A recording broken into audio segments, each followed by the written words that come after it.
pocos niños afortunados mexicanos que le traían el Santa Claus y los Reyes, ¿no?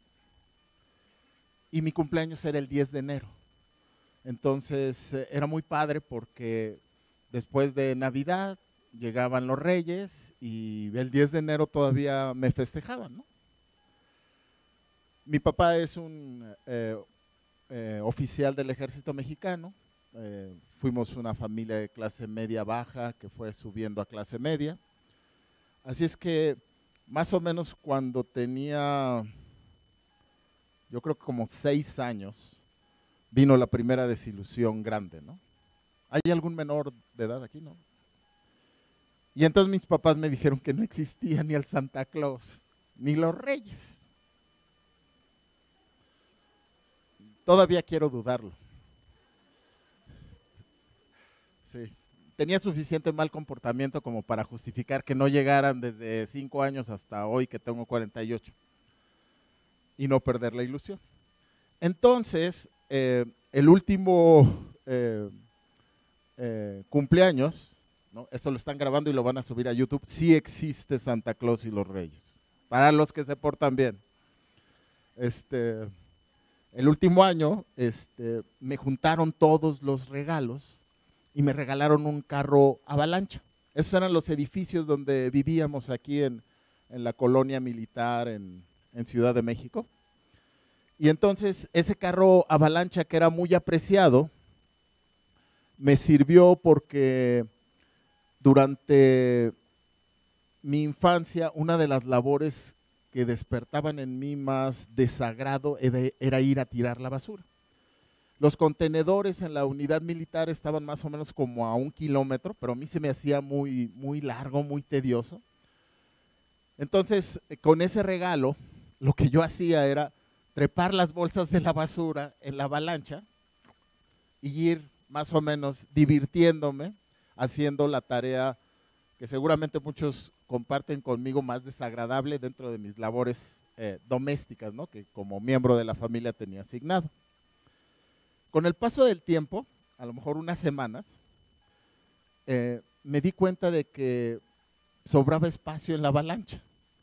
Así es que fui con la vecina y le dije a la vecina, consciente de que mi amiguito, que era el vecino, también le desagradaba mucho, que si no quería que le tirara la basura. Y entonces mi vecina me daba sus bolsas, las juntaba con las mías y me daba, en aquel entonces recuerdo, 50 centavos, 1 peso. Sin saberlo yo, fue mi primer emprendimiento. Ya después hacía viajes recurrentes y lo que para un niño de clase media baja no era habitual, que era traer a lo mejor 5 o 6 pesos en la bolsa, empezó a ser notorio por mis amigos, ¿no?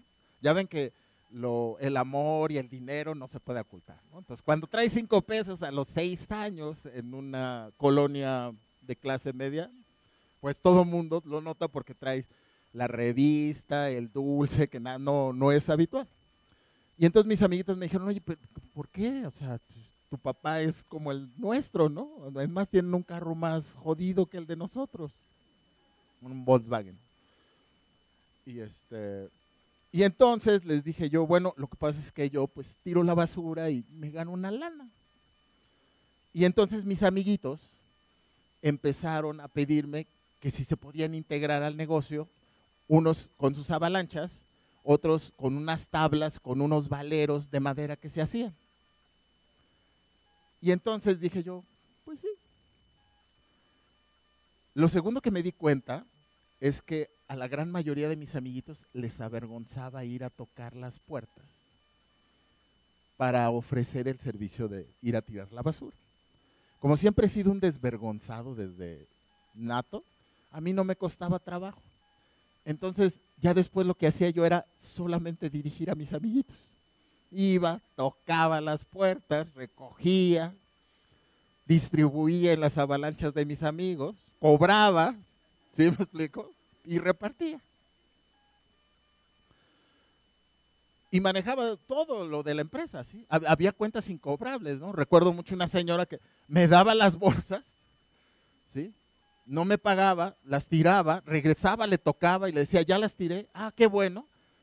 Y fui por las bolsas, se las devolví vacías como para hacerlo, o sea, un tercer intento de cobro, recogió las bolsas y me cerró la puerta. Y entonces dije, tienes cancelado el crédito, no eres más parte del servicio. Entonces, a los 5 años, aprendí 3 cosas que me sirvieron el resto de mi vida. La primera es que con tecnología, ¿sí?, es posible hacer sentir bien a alguien, ¿no? Ahí está Einstein riéndose. La segunda es que cuando haces algo buscando el bien de alguien más, te pasan cosas que no habías planeado. O sea, yo no tenía un business plan, ni una visión, ni una misión, ¿sí? No tenía valores más allá de divertirme. Y lo otro que aprendí es que siempre vas a necesitar amigos. Solo es difícil, ¿no? Fueron las 3 grandes lecciones de ese primer emprendimiento exitoso, utilitario desde el primer día, por cierto. Con el paso del tiempo fui a la universidad, hice un posgrado, entré a compañías transnacionales a trabajar y hice una carrera meteórica. Yo empecé a trabajar a los 17 años, ya para los 36 años ya era presidente para América Latina de una compañía norteamericana de esas Fortune 500, ¿no? Hace 8 años, ¿no? No, hace 10 años tenía ese puesto. Mi salario base eran 150,000 pesos, base, más un bono de la mitad de mi salario, me daban carro, viajaba por todo el mundo. Todavía recuerdo el día que me despidieron como uno de los días más tristes de toda mi vida, ¿no?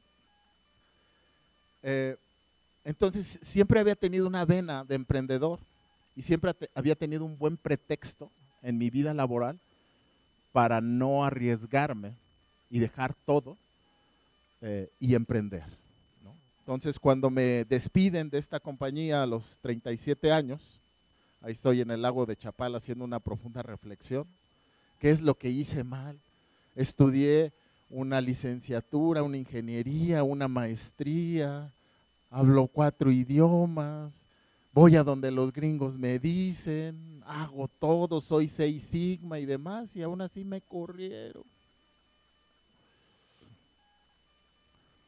Y entonces, atendiendo esa vena de emprendedor, junto con otros 3 amigos tapatíos, hice un emprendimiento en biotecnología. Biotecnología en alimentos.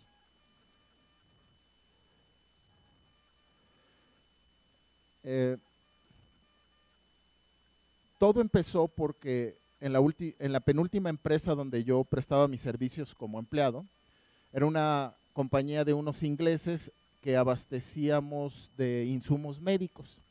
Y los insumos médicos que no se vendían, los donábamos en un albergue para niños con SIDA en Tlaquepaque. Y entonces se nos ocurrió, ¿por qué no hacer un dulce que pudiera no hacer daño a los pequeñitos en tan difícil prueba de vida, ¿no? Y como lo quisimos hacer bien, nos aliamos con centros de investigación como el Centro Nacional de Ciencias Médicas y Nutrición Salvador Subirán, universidades como el TEC de Monterrey, la UNAM, el POLI, la Universidad de Guadalajara y otros centros de investigaciones y universidades. Y queriendo hacer un dulce saludable para niños con SIDA, nos encontramos con una industria. Esto que vemos aquí es la evolución y la disrupción de una industria. En 1980, un premio Nobel ruso descubre unos microorganismos que viven con nosotros sin ser parte de nosotros. Se llaman probióticos. Cada cuerpo humano está compuesto por 50 billones de células, mas sin embargo, cada uno de nosotros tiene 10 veces más bacterias benéficas viviendo con nosotros sin ser parte de nuestro ADN. Entonces este ruso le dan en 1880 el premio Nobel por descubrir lo que a la postre sería llamada probiótico. Para 1907, un búlgaro integra estas bacterias naturales de humano en leche. Y no nada más crea un producto, sino toda una industria, la industria del yogur.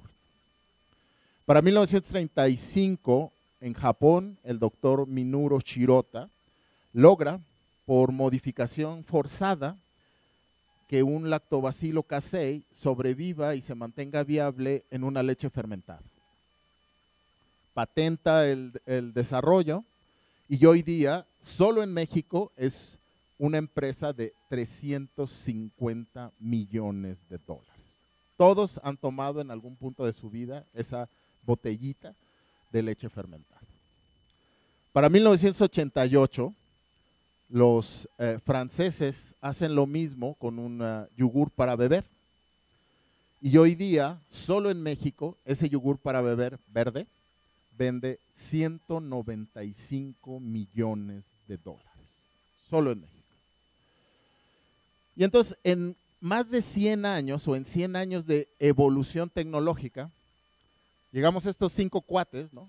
Que no éramos biotecnólogos, y de repente empezamos a quebrar un paradigma y decimos, ¿y quién dijo que tenía que ser lácteo? Y creamos un gel que puede sustentar a los probióticos vivos y metabólicamente activos sin ser una base láctea. Y en el 2006 se da la primera disrupción en más de 100 años a esta tecnología. Ya teníamos un prototipo funcional, hemos sido 2 veces Premio Nacional de Tecnología, con el presidente anterior y con el actual. Hemos sido Premio Nacional de Salud, con la actual secretaria de Salud. Tenemos 10 patentes, cubrimos Europa, Estados Unidos, Brasil, Chile y México. Y lo único que habíamos logrado era un prototipo tecnofuncional. Para crear economía del conocimiento no basta con tener un prototipo tecnofuncional. Hay que venderlo en bases utilitarias a altos márgenes. Y entonces nos dimos cuenta de que para poder generar economía del conocimiento, después de generar ciencia y tecnología en un área matemática dura, había un factor humano y social que era necesario para poder comunicar de manera efectiva el concepto y que el consumidor lo adoptara, abriendo la cartera o la bolsa para podernos pagar.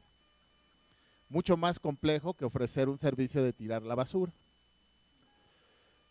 Nosotros nos incubamos en el TEC de Monterrey. Entonces, teníamos muchos premios y muchas frustraciones, perdíamos mucho dinero y teníamos que pagar renta, nóminas cada semana y no vendíamos lo suficiente. En el 2007, más o menos, 2008, este señor que ven ahí se llama Mark Cavender.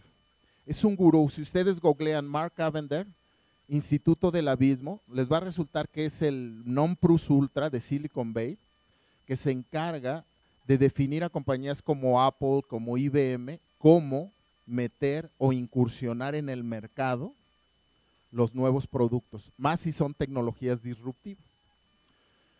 Vino, dio una conferencia magistral y el TEC de Monterrey becó a 2 empresas, entre ellas Curago Biotech. Yo le mandé información a Mark un mes antes. Cuando termina su conferencia me encierran en un salón con él y me dicen, ahora sí, Antonio, aprovecha, ¿no? $1,700 la hora costaba. Lo pagó el TEC de Monterrey. Entonces llego yo con Mark, me recibe, ¿no? Y me dice, ¿qué quieres? Y le dije, ¿recibiste la información que te mandé hace como un mes? Me dice, sí. ¿Tienes alguna duda? ¿La entendiste? Y me dice, más o menos. ¿Qué quieres? Me dice. No, pues yo nada más lo único que quiero es que me digas cómo vendo una biotecnología disruptiva en un mercado en desarrollo como México.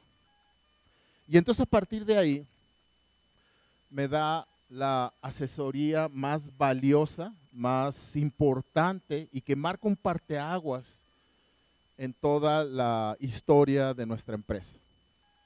Mark, recuerdo que se me queda viendo fijamente a los ojos y me dice, en respuesta a mi pregunta, no lo sé, no tengo la más remota idea, y eso me lo vas a contestar tú a mí en 5 años si sobreviven al mercado.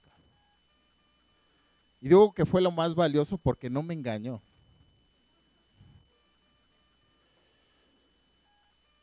Y entonces vimos que había una historia paralela.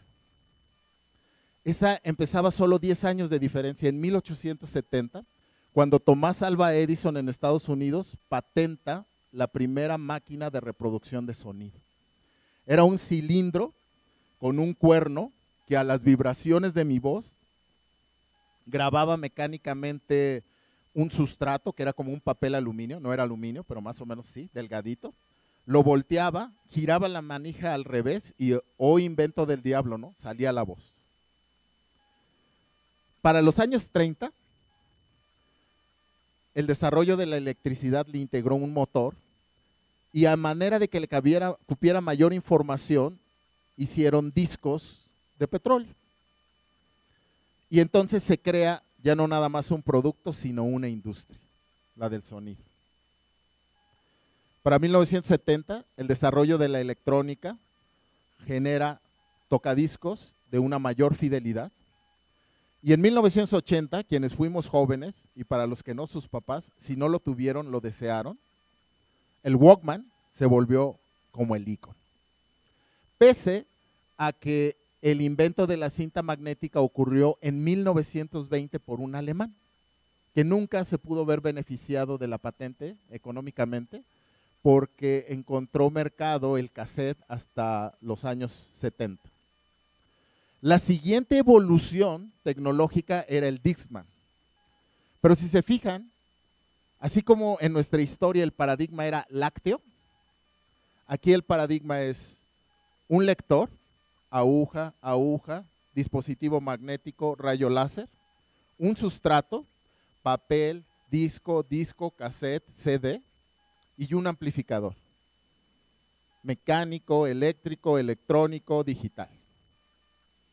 Y en 1992, un alemán llamado Karl-Heinz Brandenburg, candidato a premio Nobel hoy, en el Instituto Fraunhofer en Alemania, rompe el paradigma y dice, ¿quién dijo que tenía que ser un lector, un amplificador y un sustrato?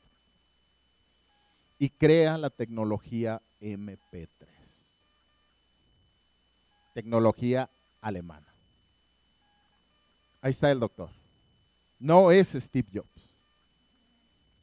¿Saben cuántos MP3 logró vender el doctor Karl-Heinz Brandenburg, candidato a premio Nobel? Hoy todavía vive y es muy reconocido, acaba de entrar al Salón de la Fama en Silicon Valley. ¿Saben cuántos MP3 logró vender?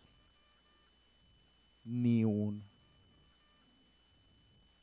Se requirió del genio de Silicon Valley, que en su vida inventó nada, nunca inventó nada, para poder generar el cambio no solo tecnológico, sino económico y hasta social. Hoy en día, todos los que están en este salón deben de tener uno de estos. De los 365 días del año, conviven con esta tecnología 365. De las 24 horas del día conviven no menos de 10 horas. No hay ser vivo con el que convivan tanto. Ha cambiado no solo su economía. Ayer estaba en Plaza Satélite y había gente haciendo cola a las 12 de la noche esperando por el iPhone 6S, creo, Plus. Si salen de sus casas y ya adentrado en su camino se dan cuenta que no lo traen, entran en pánico. Me regreso, ¿y si pasa algo? Yo me acuerdo cuando estaba joven, lo último que quería es que mis papás supieran o tuvieran un medio de comunicarse conmigo. ¿Sí? Y si me moría o me pasaba algo, iba a haber un medio de comunicación que se lo hiciera saber. De hecho, decían, las malas noticias llegan más rápido. Ahora basta un WhatsApp, ¿no? Entonces, ¿Qué pasaría? Estamos, creo que a unos días de celebrar la llegada de Martin McFly, de Volver al Futuro, ¿no? Llegó en el 2015, en octubre de alguna. ¿Qué pasaría si llegara el DeLorean de Martin McFly? Como ustedes ya vieron las 3 películas, golpearan a Biff, se metieran al DeLorean, lo reprogramaran para 1984, Tokio, Japón, enfrente del edificio de la Sony, donde el CEO Aiko Morita está siendo el rey de la industria después de sacar el Walkman, y ustedes tienen la oportunidad de aproximar a la única persona en el mundo que tiene suficiente poder económico para convertirlos en el Steve Jobs de la era de la tecnología digital. Todo lo que tienen que hacer es explicarle en quizás no más de 2 minutos al CEO Aiko Morita qué es el MP3. ¿Cómo explicarían la tecnología? La tecnología con la que conviven 365 días al año, 10 horas diarias, y entran en pánico si no están en los últimos 3 años. La economía del conocimiento no se trata de desarrollar moléculas o circuitos. Se trata de comunicar sentimientos e ideas. La razón por la que es complicada y perderían el boleto de volverse los Steve Jobs o las Steve Jobs es porque todo desarrollo, y entre más disruptivo es, requiere de productos y servicios colaterales que lo acompañen en su salida al mercado para poderlo explicar. ¿Qué sería de la tecnología MP3 sin el Internet? ¿Qué sería de la tecnología MP3 sin iTunes? Que tiene una gama para que yo consiga el último éxito de Katy Perry y la canción última de Lagrimitas y Costel, los payasos locales de Guadalajara. ¿Qué tienda aguantaría ese inventario? ¿Cuántos trailers se requerirían para estar transportando los discos, los CDs, los cassettes? ¿Qué sería de la tecnología MP3 sin el acuerdo de copyrights que me permite bajar una rola a 99 centavos de euro en donde quiera, sin que tenga problemas de derechos de autor? ¿Qué sería de la tecnología MP3 sin PayPal? ¿Qué sería de la tecnología MP3 sin el servicio de DHL, donde yo compro por internet mi hardware y 48 horas después lo recibo en la comodidad de mi casa?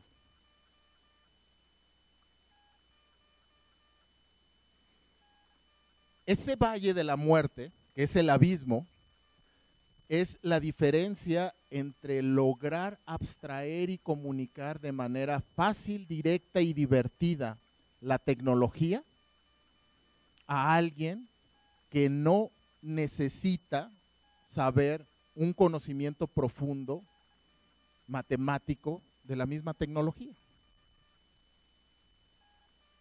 Y ahí es donde se mueren las empresas.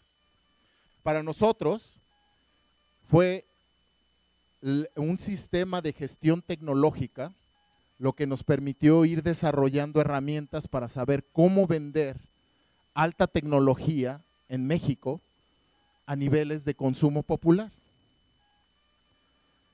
Desarrollamos una herramienta que es como el tema central de esta plática, que se llama Kickboxing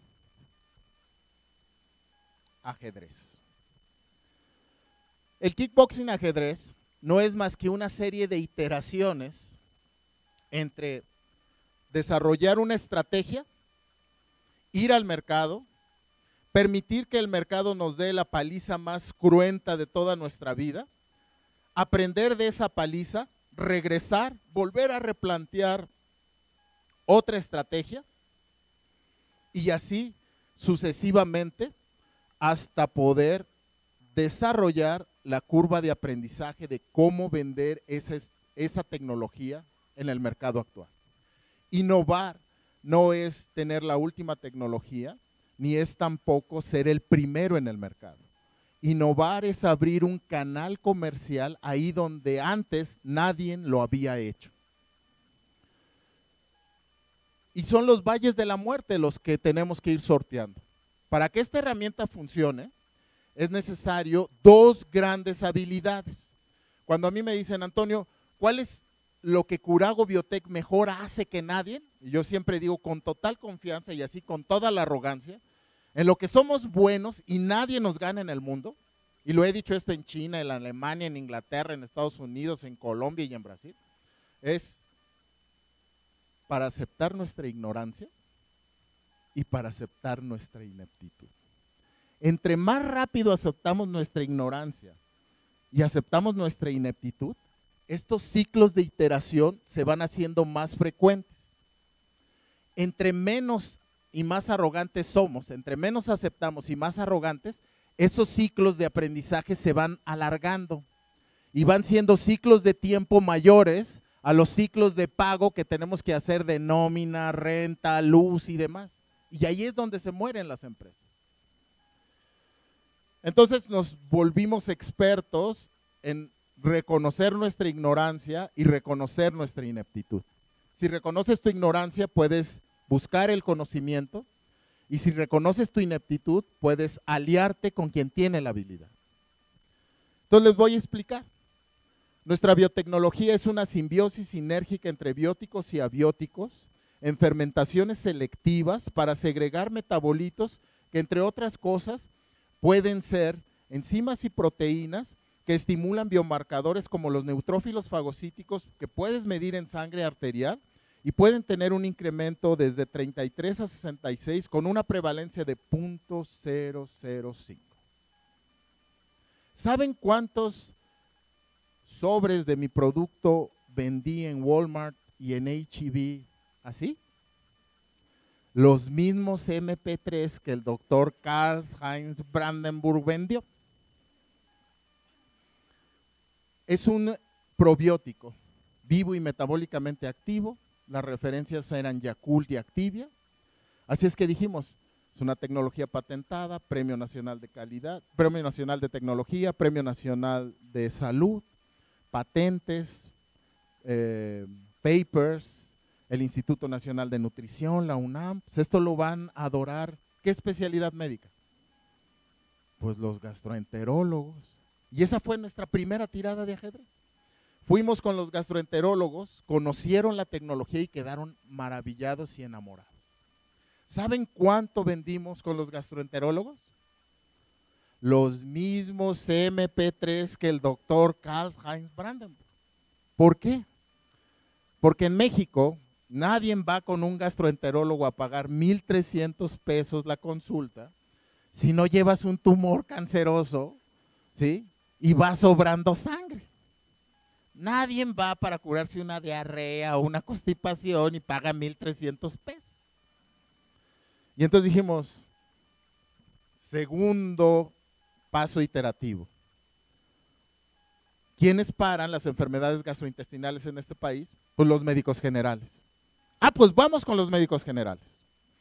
Llegamos con los médicos generales y nos dimos cuenta que en este país el 80% de los médicos generales que atienden en la parte privada son adyacentes a cadenas de farmacias que ya tienen paquetes de productos que ¿sabes cuándo van a dejar de recomendarlos? Nunca. Entonces regresamos otra vez. ¿Y ahora qué hacemos? Los nutriólogos. Vas con los nutriólogos y te das cuenta que en este país el 95% de la gente vamos con el nutriólogo para vernos bien, no para sentirnos bien. De hecho, si me asegura buen cuerpo, aunque me duela, lo voy a preferir. ¿Qué seleccionarían ustedes? ¿Ser gordos con dinero o flacos pobres? Ah, ¿verdad? Y hay gente que me dice, pues ya con dinero me hago lipo. Los comportamientos del mercado pueden ser no racionales. Y entonces, para ya no hacerles mucho el cuento, les voy a ahorrar como 4 iteraciones. Un día, al borde de la desesperación, dijimos, ¿y ahora qué? Pues los pediatras, hay que ir con los pediatras. Vamos con los pediatras y te das cuenta que en este país el pediatra es la única especialidad que vamos a ver de manera preventiva. La mamá va a hacer lo que el pediatra le diga. El papá y a veces la mamá van a comprar lo que les recomendaron, porque el señor no va a correr el riesgo de no comprar el omega 3 caro que dijo el pediatra y 10 años después en la secundaria, cuando el chamaco o la chamaca reprueben matemáticas, la mamá se la revire diciéndole, ¿te lo dije? Tú no quisiste comprar el omega 3, ahora no la estés molestando. No lo va a hacer, ¿ves? Lo va a comprar. Los pediatras cobran de 200 a 300 pesos la consulta, pero no te dejan ir del consultorio sin la fórmula, el chupón y demás. Están acostumbrados a vender. La tecnología tiene que ir refrigerada. Todos los pediatras tienen un refrigerador por las vacunas. Y tómala, güey. No nos morimos. Y empezamos a vender. Y después encontramos un ecosistema donde en una feria como esta fuimos con Walmart, nos sentamos con Walmart, el de Walmart ya estaba harto, ya iba a decir hasta la madre, y entonces me decía, ¿qué quieres? Pues queremos ver si entramos a Walmart, estamos en aquel entonces se llamaba la semana PYME, ¿no? A ver, ¿qué traes? No, pues mira, es innovación y demás, está bien, bueno. Vas a entrar 90 días a prueba. Si no rota tu producto, entonces tienes 3 días para recogerlo. Si no, lo voy a tirar a la basura y te voy a hacer un cargo por disposición de residuos sólidos. ¿Le entras? Bueno. ¿A cuántos le vas a entrar? Ya para entonces entendimos que podíamos con la tecnología de ahorita localizar los pediatras que estaban alrededor de los superamas de Guadalajara. Así es que seleccionamos 4 nada más. Porque nada más teníamos 2 personas que podían hacer la labor. Y entonces la mamá lo conocía con el pediatra, lo referenciaba con el superama. Y empezamos a crecer orgánicamente en ese ecosistema de ventas.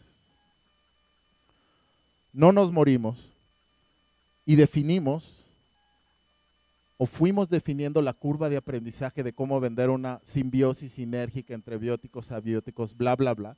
Porque entendimos que para poder introducir una nueva tecnología y generar economía del conocimiento, todos son sentimientos.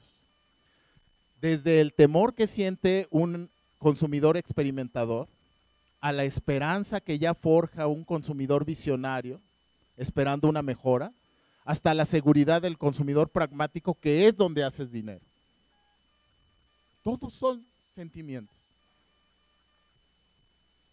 Y sabes, de cuando en cuando, solo por no morir, ocurren chispas de esperanza.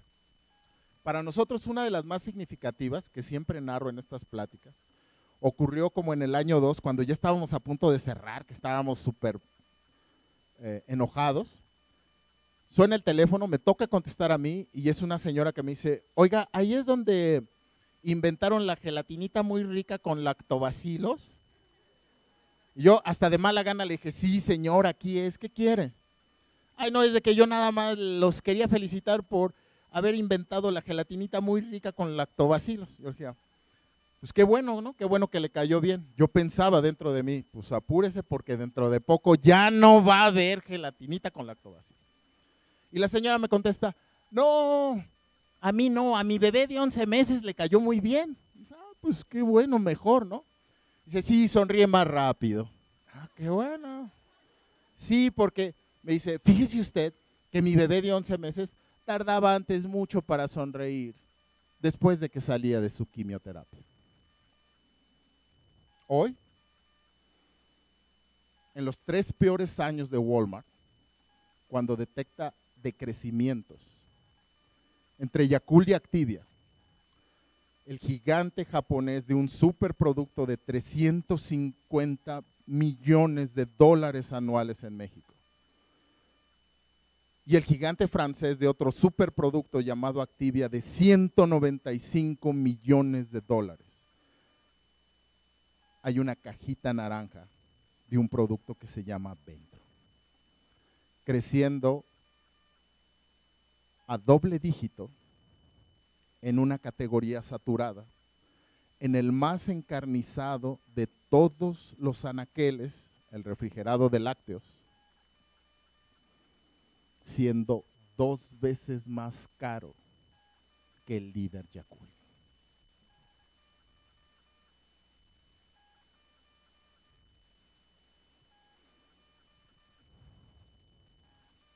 Porque saben ustedes, al final del día entendimos que a pie de refrigerador, una simbiosis sinérgica entre bióticos y abióticos, bla, bla, bla, bla, no es más que una gelatinita muy rica con lactobacilos, que lo único que hace es que tengas una digestión fluida de boca recto, sin demoras, sin bloqueos, sin regresos. Que si lo integras a tu dieta y lo consumes por 30 días, tu sistema inmunológico se pone más fuerte. ¿Y sabes qué?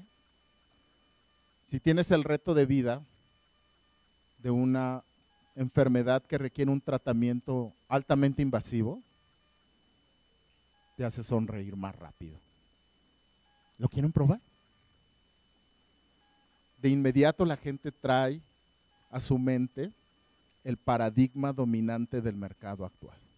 ¡Ah, como Yakult! Por 4 años también cometimos el error de pelearnos. No, señora, Yakult es lácteo, nosotros no, ellos ya no tienen patentes, aquí van vivos y metabólicamente activos, la Reforesto más. No, aquí es como Steven Seagal. Si realmente tienes diferenciador tecnológico y creas economía del conocimiento, en 3 frases puedes generar un diferenciador. Ese diferenciador es Yakult, gran marca, nada más que a diferencia de ellos, por no ser lácteos nosotros no tenemos problema de intolerancia a la lactosa, no tenemos grasa, no tenemos altas calorías, y lo que ellos hacen en 24 días, reforestarlos, nosotros lo hacemos en 24 horas. ¿Lo quiere probar? Reconocer nuestra ignorancia es abrirnos al conocimiento. Reconocer nuestra ineptitud es desarrollar nuevas destrezas. Ahí estamos. Al final del día, ¿saben qué? La vida me sigue confirmando 3 cosas. 1, usted es catedrático doctor del TEC de Monterrey en cáncer, agradeciéndonos por nuestro producto. La tecnología puede hacer sentir mejor a alguien más que tú no conoces. Y cuando eso pasa, puedes hacer sentir mejor a esa persona. Pero ¿sabes qué? Siempre vas a necesitar amigos. Nuestros amigos son los centros de investigación. Y es padrísimo cuando tienes a la UNAM, el TEC de Monterrey, el CIATEC, el ITESO y la UDG juntos en una mesa, trabajando con un objetivo común. Del 2015 al 2035 viene la nueva era tecnológica, que ya no es de la tecnología de información. Se va a llamar la era del bienestar. Ahí la megatendencia líder es la biotecnología. Por su transversalidad habrá 3 grandes industrias equivalentes a Apple y habrá hombres y mujeres equivalentes a Steve Jobs de la era del bienestar. Una en bioenergía, donde para ser honestos, hasta los brasileños nos llevan ventaja. Solo el tiempo nos dirá cuánto daño nos hizo tener petróleo para desarrollarnos tecnológicamente. Seguramente será una empresa americana. La otra será en biofarma, donde los alemanes hacen cosas prodigiosas. Crearon en el norte de Berlín el Valle del Bienestar, un equivalente a Silicon Valley. Y va a haber una tercera industria en bioalimentos. Entre el 2027 y el 2030 va a haber un hombre o una mujer y una empresa equivalente a Apple y a Steve Jobs de la era de los bioalimentos. Ese hombre, esa mujer es mexicana. Tenemos una deuda histórica y una ventana de oportunidad. Tenemos una legacía desde los mayas y los aztecas. El pulque, el tejuino, el tepache son bioalimentos.